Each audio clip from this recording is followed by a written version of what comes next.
Located in Lintong district of Xi'an, China, the tomb of the first emperor, Qin Shi Huangdi, continues to capture the curiosity of archaeologists around the world. The emperor allegedly began planning his tomb as soon as he ascended to the throne of the Qin state at 12 years of age. The tomb's construction lasted from 246 to 208 BC. The original plan was to bury alive several thousand young boys and girls in the tomb upon the death of the emperor. But his advisor, Li Shi, recognized that such an action would lead the common people to revolt against the empire. Instead, he advised the emperor to commission life-size statuaries to accompany him into the afterlife, and he was buried with replicas of his 8,000-strong personal guard. According to legend, his successor ordered a celebration for all the laborers and artisans involved in building the tomb in the necropolis. This, however, was a trap, and all the workers were buried alive along with the dead emperor in order to keep the location of the mausoleum secret. Allegedly, the only survivor of this massacre was the potter who developed the method of building the terracotta warriors.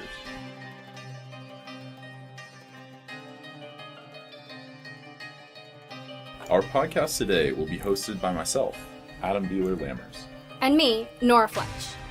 Today we'll be discussing the myths and misconceptions surrounding the artisans and architects of the first emperor of China's funerary complex. The Terracotta Army was discovered in 1974 by local Chinese farmers digging a well. Prior to this main discovery, fragments and pottery figures were occasionally found around the site, along with artifacts from the structure of the necropolis.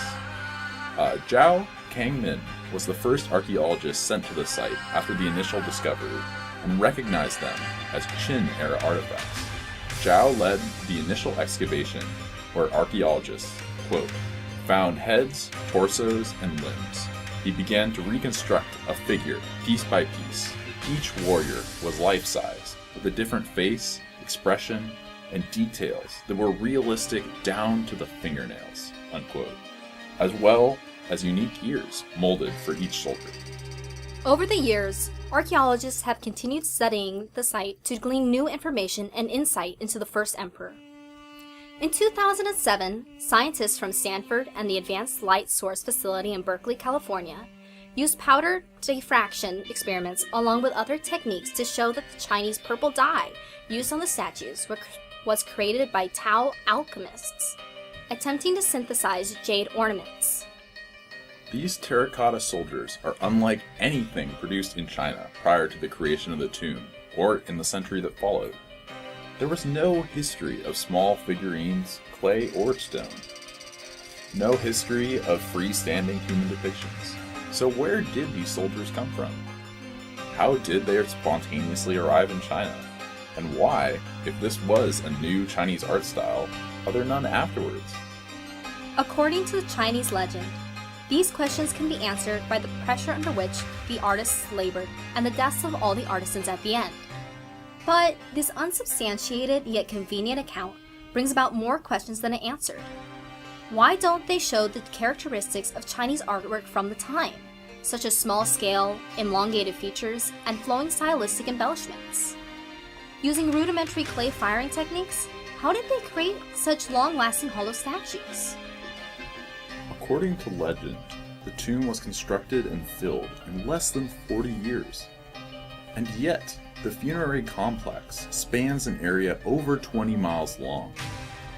The Pyramid Mausoleum includes more square meters than the Great Pyramids of Giza and is filled with 8,000 life-size figures, each individually modeled after the first emperor's personal guard. Between the architecture and the developing of a whole new art style, how could this have been accomplished in only 38 years? According to art historians and researchers from both East and West, such as Dr.